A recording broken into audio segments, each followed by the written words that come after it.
मैं सबसे पहले तो मेरा खुद का परिचय दे देता हूँ। मेरा नाम डॉक्टर ललित बोरीवाल है और मैं लॉ से पीएचडी हूँ। मेरी education LLB, BA, LLB, LLM, net और लॉ से ही पीएचडी हूँ। और मेरा पीएचडी का टॉपिक था law relating to disability in analytical change in global dimension in world. तो मैंने पीएचडी के टॉपिक के साथ ही गरीब लोगों की, डिसेबल्ड लोगों की सेवा करने का जो संकल्प उसी समय ले लिया था और मैं उसी संकल्प को सार्थक करते हुए राजनीति में सेवा के माध्यम से आया हूँ। सर्वप्रथम मैंने राजनीति से पहले, अभी जो सक्रिय राजनीति से पहले मैं कॉलेज में प्रेसिडेंट रहा हूँ एनएसयूआई से। उसके बाद मैंने व्यवसाय में अपने कार्य किए और व्यवसाय के क्षेत्र में मैं कपासन क्षेत्र में ही सोमेश्वर भारत गैस के माध्यम से मैं लोगों की सेवा कर रहा हूँ। 27,000 मेरे यहाँ पे कंज्यूमर है और उन कंज्यूमरों को समय पर गैस उपलब्ध कराना ये मेरा व्यापारिक उद्देश्य है। और उसके साथ साथ मैंने लगभग 2015 में कपासन विधानसभा क्षेत्र में 210 राजीव गांधी युवा क्लब बनाए और उन राजीव गांधी युवा क्लब के माध्यम से जनमानस की, जनता की, कांग्रेस पार्टी के समर्पित कार्यकर्ताओं की, उनको राजीव गांधी युवा क्लब के माध्यम से जोड़कर सामाजिक सरोकार को मैंने अपना आधार बनाया और उस आधार के आधार पर ही मैंने हर बूथ पर जो कांग्रेस का कार्यकर्ता है उनको राजीव गांधी युवा क्लब के माध्यम से राजीव जी के द्वारा जो कार्य किए गए हैं युवाओं के लिए, 18 वर्ष में उनको मताधिकार देना, नवीन शिक्षा नीति लागू करना और प्रौद्योगिकी का जो कार्य जो राजीव गांधी जी ने जो किया था उसके आधार पे ही आज के जो युग में कंप्यूटर जो आम हुआ है, मोबाइल का जो युग आया है, वो राजीव गांधी जी ने बहुत वर्षों पहले सोच लिया था। तो वो युवाओं के लिए जो ये सोचते थे कि मेरा देश और युवा साथ साथ आगे बढ़े और इसी परिणति को मैं करते हुए कार्य कर रहा हूँ। और राजस्थान प्रदेश कांग्रेस कमेटी ने मुझे मेरे कार्य को देखते हुए, कांग्रेस पार्टी के समर्पण को देखते हुए मुझे कपासन विधानसभा क्षेत्र से कांग्रेस पार्टी का इलेक्टेड पीसीसी मेंबर बनाया और सरकार में माननीय मुख्यमंत्री जी ने मुझे जन अभाव अभियोग निराकरण में प्रदेश स्तर का, स्टेट लेवल का मुझे मेंबर बनाया और कोटा और उदयपुर संभाग में मैं अभी इस कार्य को देख रहा हूँ। और उसके साथ साथ अभी कुछ समय पहले मुझे राजस्थान प्रदेश कांग्रेस कमेटी से सचिव भी बनाया गया है और उसके साथ साथ अभी विधानसभा चुनावों के अंतर्गत जो मुझे प्रोटोकॉल कमेटी का जो गठन किया गया है अखिल भारतीय कांग्रेस कमेटी द्वारा, उससे भी मुझे मेंबर बनाया गया है। और मेरी राजनीति सेवा को ही आधार मान के मैंने की गई है। कोरोना के समय पे मैंने कपासन विधानसभा क्षेत्र के सभी गाँवों में घूम कर भोजन के पैकेट और राशन के किट प्रत्येक गांव में लगभग मैंने 1.5 महीने तक, जो कोरोना का जो पीक समय था, सुबह से लेकर शाम तक हम लोगों ने खुद ने खाना बनाया और खाना बनाने के बाद में हम लोग रोज़ाना शाम को 4-5 बजे निकलते थे और उस खाने को गांव में जाकर अलग अलग जगह पे भोजन के पैकेट भी हम लोगों ने बांटे और साथ साथ में राशन का किट भी हम लोगों ने उपलब्ध करवाया। तो उससे मुझे बहुत सुखद अनुभूति हुई, मेरे मन को उसमें बहुत तसल्ली मिली। और उसमें गांव जब जहाँ मैं गया, मैंने कई लोगों के ऐसी हालात देखे कि उन हालात को देखते हुए उनको सरकार की तरफ से और जिन लोगों ने उनकी सेवा की है उन्होंने बहुत सच्चे मन से उनके प्रति दुआएं की है। आपको अगर कपासन से सरकार मौका देती तो आप ऐसा क्या काम करोगे जो नया होगा? मैं सबसे पहले तो कपासन में जो पानी की जो अभी समस्या हो रखी है और मैंने कोशिश भी की है। अभी कुछ समय पहले राजस्थान के माननीय यशस्वी मुख्यमंत्री जी 9 साल बाद कपासन पधारे और सरकार के लिए उन्होंने जो कपासन विधानसभा क्षेत्र की जो मूलभूत आवश्यकताओं में जो कमी थी, उन्होंने कहा था सर्वप्रथम कि जो ये कार्य हैं वो 10 वर्ष पूर्व ही हो जाने चाहिए थे, तो वो कुछ नहीं हो पाए। तो उन्होंने उस मंच के माध्यम से ही कपासन विधानसभा क्षेत्र को कॉलेज की सौगात दी, उन्होंने कपासन विधानसभा क्षेत्र में कन्या महाविद्यालय की सौगात दी, उन्होंने आकोला क्षेत्र में नगर पालिका की सौगात दी, पहुना क्षेत्र को, रासमी क्षेत्र को उप तहसील की सौगात दी। कपासन का जो चिकित्सालय है उसे उप चिकित्सालय में घोषणा करके ये सारी चीज़ें अभी अमली जामे में आ गई है। उनके साथ साथ जो पानी की बहुत बड़ी समस्या है कपासन विधानसभा क्षेत्र में, उसके संबंध में भी उन्होंने डीपीआर बनाने के आदेश दिए और आने वाले कुछ समय में वित्तीय स्वीकृति जारी हो जाएगी। और जो कपासन क्षेत्र की जो सबसे बड़ी समस्या है, डिंडोली से कपासन तालाब में पानी आना और आगे तक, इस क्षेत्र की जो सबसे बड़ी समस्या है, लोगों को पीने के पानी की समस्या है, खेती के पानी की जो समस्या है, उसका समाधान हो जाएगा। और मैंने अपनी राजनीतिक क्षेत्र में, कपासन विधानसभा क्षेत्र में डिजिटल प्लेटफॉर्म जो सर्वप्रथम कांग्रेस में अभी आया है, उसमें लगभग मैंने 12,000 डिजिटल सक्रिय सदस्य बनाए कांग्रेस पार्टी के लिए।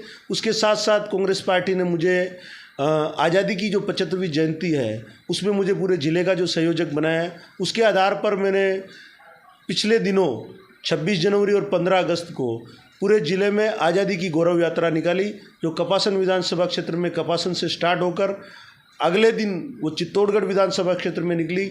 लगभग 75 किलोमीटर कांग्रेस का कार्यकर्ता आज़ादी की बात को लेकर यात्रा निकाली गई उसमें, और उस यात्रा का बहुत जनमानस में जनता ने उसको पूर्ण समर्थन दिया और हमारा जगह जगह स्वागत किया। हमारा रात्रि विश्राम उसमें सांवरिया जी की नगरी में था और वहाँ से हम लोग कल एक अगले दिन सुबह निकलकर चित्तौड़ विधानसभा क्षेत्र में प्रवेश किया और चित्तौड़गढ़ विधानसभा क्षेत्र में हमने 35 किलोमीटर की पदयात्रा चित्तौड़ विधानसभा क्षेत्र में भी की। आपके ओर से कुछ मतदाताओं को कहना चाहते हैं? मैं मतदाताओं को यही कहना चाहता हूँ कि कांग्रेस पार्टी हमेशा गरीब की, आदिवासियों की, दलितों की पार्टी रही है और आम जनता की पार्टी रही है, जिन्होंने विकास किया है और विकास करने का वो लोग मादा रखते हैं।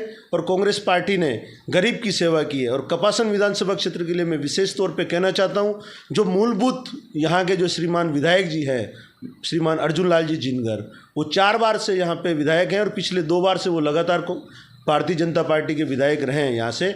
और उन्होंने कभी भी ऐसा कोई एक उपलब्धि का कोई काम किया हो तो मैं उनसे खुले मंच पे इनको चुनौती देता हूँ कि साथ में बैठ के वो बहस कर ले। उन्होंने कपासन विधानसभा क्षेत्र के लिए ऐसा कोई बड़ा काम जो गिनाने लायक उनके पास में है, जिसके आधार पर उन्होंने कपासन विधानसभा क्षेत्र के लोगों को वो ये कह सके कि मैंने कपासन क्षेत्र के लिए ये काम किया।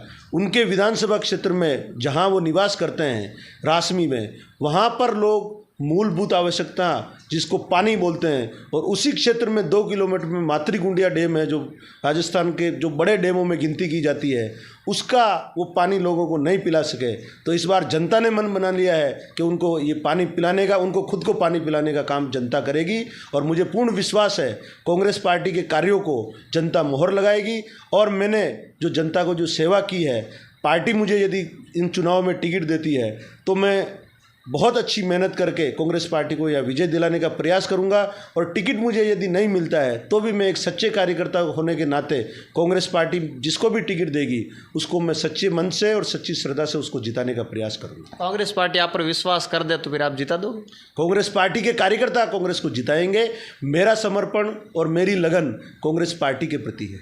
और आलाकमान यदि मुझे मौका देता है तो कांग्रेस पार्टी के कार्यकर्ताओं का जो समर्पण मेरे प्रति बना है, उस समर्पण के आधार पर हम कांग्रेस पार्टी को जरूर यहाँ से विजयी बनाएं। नमस्कार, मैं हूं भगवान आराम धोरीमना। आप देख रहे हैं मेरे यूट्यूब चैनल और फेसबुक पेज। वीडियो को पूरा देखें, चैनल ने सब्सक्राइब करें, पेज ने फॉलो करें, वीडियो दोस्तों के लिए शेयर करें।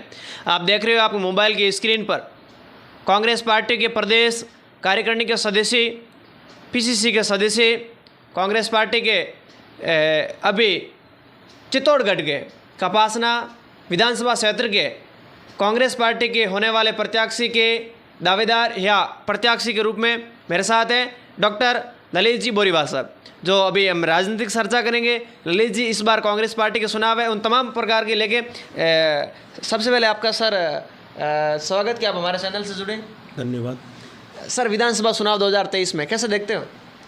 कांग्रेस पार्टी विजय होने जा रही है। इसमें कोई शक नहीं है कि राजस्थान में कांग्रेस पार्टी के जो द्वारा मुख्यमंत्री जी के द्वारा जो कार्य किए गए हैं, उनके आधार पर जनता मोहर लगाने वाली है। विधानसभा चुनाव 2023 में किसके चेहरे पर लड़ने का विचार है? कांग्रेस पार्टी के चेहरे पर चुनाव लड़ा जाएगा। और सरकार की जो उपलब्धियां हैं, जो सरकार ने जो गारंटियां दी है लोगों को, उनके आधार पर चुनाव लड़ा जाएगा। कैसे मानते हैं अब बार सरकार जीत जाएगी? जरूर जीतेगी, 100% जीतेगी, इसमें कोई शक नहीं है। राजस्थान के माननीय यशस्वी मुख्यमंत्री जी ने जिस प्रकार से गरीब को गणेश मानकर जिस प्रकार के जो कार्य किए हैं, उन कार्यों की बदौलत आम जनता को जो सौगातें दी गई है, उसके आधार पर मैं 100% कह सकता हूं कि राजस्थान में कांग्रेस की सरकार बनने जा रही है। बीजेपी में इस प्रकार की स्थितियां चल रही है कि 10 प्रकार के जो लोग हैं वो अपने आप को मुख्यमंत्री का जो दावेदार समझ रहे हैं और अलग अलग अपना अपना राग अलाप रहे हैं कि मैं इस क्षेत्र में मुख्यमंत्री का दावेदार हूँ, और अलग अलग प्रकार से क्षेत्र वाइज धड़े में पार्टी बटी हुई है और कांग्रेस पार्टी एक है। शीर्ष नेतृत्व के साथ में कांग्रेस पार्टी माननीय खड़गे साहब के साथ में, राहुल गांधी जी के साथ में कांग्रेस की पूरी पार्टी एक होकर कार्य कर रही है। भारतीय जनता पार्टी संकल्प परिवर्तन यात्रा निकाल रही है। परिवर्तन यात्रा के तो आप खुद देख पा रहे हैं जो वीडियो और जो जिस प्रकार की उनकी जो परिवर्तन यात्रा की जो वो है, उसमें परिवर्तन यात्रा में परिवर्तन कुछ हो नहीं पाया है। पहले उन्होंने जन आक्रोश रैली निकाली, फिर उन्होंने परिवर्तन यात्रा निकाल रहे, उसमें जनता तो गायब है, परिवर्तन कुछ हो नहीं रहा है। उनको खुद में ही परिवर्तन दिख रहा है इस बात का। और कांग्रेस पार्टी की जितनी भी जो सरकार की योजनाएं हैं, जो एमआरसी के जो कैंप थे, उन एमआरसी के कैंप के माध्यम से जनता को जो लाभ मिला है, जनता उसके आधार पर मोहर लगाने वाली है। कांग्रेस पार्टी की मजबूती से सरकार बनाने वाली है। यहाँ पर मोदी जी आ रहे हैं। मोदी जी तो पहले भी हर महीने आ रहे हैं। आजकल हर बार कोई न कोई नया जुमला देके जाते हैं। पिछले दिनों एक जुमला यहाँ और देके गए थे कि कांग्रेस पार्टी, माननीय मुख्यमंत्री जी यहाँ पे जुमला बेच रहे हैं और ये जो रेवड़ियाँ बांट रहे हैं, तो रेवड़ियाँ बांटना, जनता की सेवा करना को वो अगर रेवड़ी कहते हैं तो ये उनका बहुत एक बड़ा जुमला है। और उन्होंने जो राजस्थान में, हिंदुस्तान में जो एक बहुत बड़ा गलत काम उन्होंने किया है, 2000 के जो नोट का जो उन्होंने प्रचलन बनाया और उसको उन्होंने बंद कर दिया। आके बोल दिया कि ये 2000 का नोट 30 सितंबर तक, अगले 4-5 दिनों बाद वो बंद हो जाएगा। वो नोट क्यों बंद हो जाएगा भाई? क्यों तो उसको चलाया और क्यों उसको बंद कर दिया? इसका जवाब वो दे दें। इस नोटबंदी से हिंदुस्तान के खजाने को 14 लाख करोड़ रुपए का नुकसान हुआ है। उस 14 लाख करोड़ रुपए के नुकसान की भरपाई हिंदुस्तान की जनता उनसे मांगती है। और मैं ये पूछना चाहता हूँ उनसे कि इस प्रकार का जो नुकसान हिंदुस्तान के जो खजाने को जो हुआ है, रिजर्व बैंक के खजाने को जो हुआ है, उसका जिम्मेदार और कोई नहीं, माननीय नरेंद्र मोदी है। राजस्थान के जनता के हक के टैक्स का पैसा उनके लिए, गरीब जनता को वापस मिलता है, तो ये कोई रेवड़ी नहीं है। और रेवड़ी नहीं है, उन्होंने जनता को पिछले 5 साल से सुशासन के आधार पर कांग्रेस पार्टी ने, माननीय यशस्वी मुख्यमंत्री अशोक गहलोत जी ने जो सेवा की है, उस सेवा का कोई मुकाबला नहीं कर सकता है।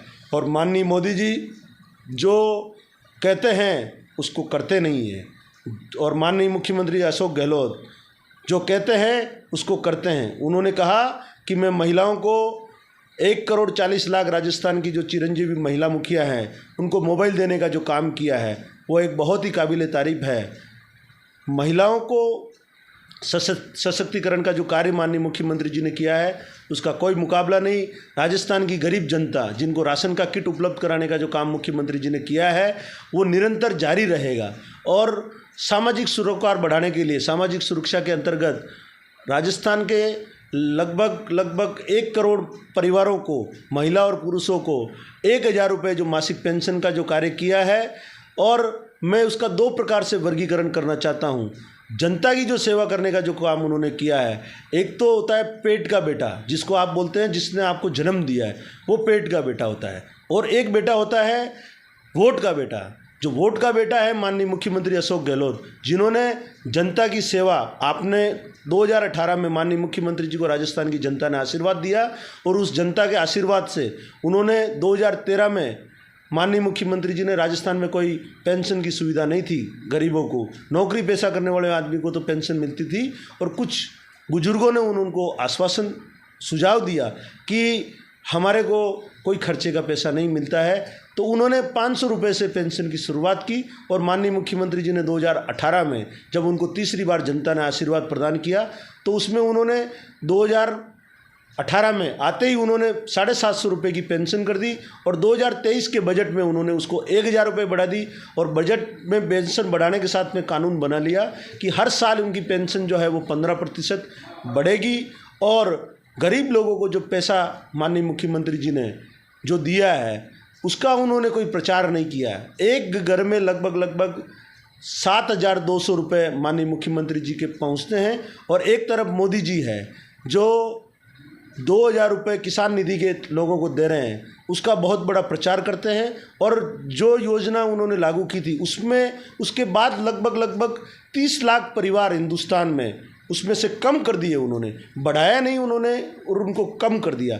तो ये उनकी सोच को दर्शाता है। और माननीय मुख्यमंत्री जी ने जिस प्रकार से जो कार्य किए हैं वो एक अपने आप में बहुत अभूतपूर्व है। और पूरे प्रदेश में जिस प्रकार का वातावरण है, एंटी इनकम्बेंसी कहीं दिखती नहीं है, गांधी के आदर्शों पे वो काम कर रहे हैं।